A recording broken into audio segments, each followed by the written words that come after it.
Website continuity is something that's often overlooked by business owners. And, what this really means is how prepared are you for an incident, a downtime, some kind of an issue with the company, the service providers that support your website, that keep you online.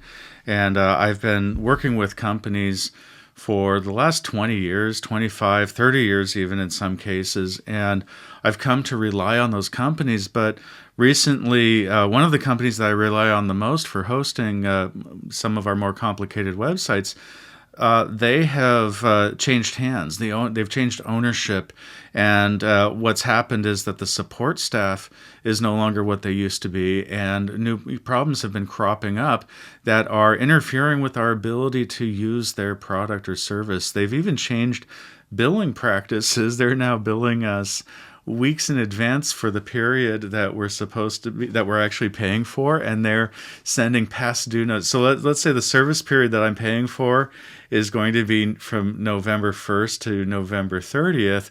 They're sending us a bill in early October, and then they start to try to run our credit card in early October for the November period, right? Which is really, in my opinion, that's absolutely wrong.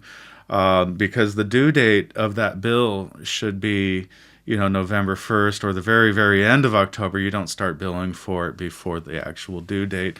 And then they start sending past due notices. So what's happening is the relationship is changing and it's creating trouble. Then the support is getting poor, probably because they're losing customers because of this behavior, and they can't retain the staff that they need. So business continuity is going to be it's the focus on what is your planning in order to have continuity. How do you plan to save your website or replicate? Do you have an alternate vendor that you vetted?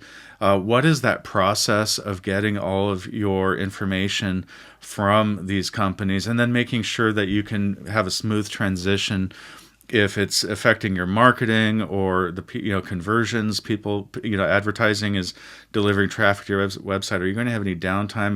What's it going to affect?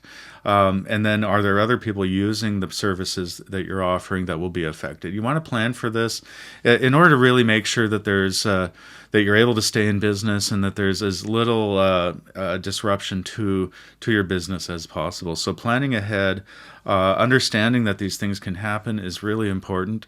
Hope this helps. I'm your Santa Barbara web guy, and I'll see you next time. Bye.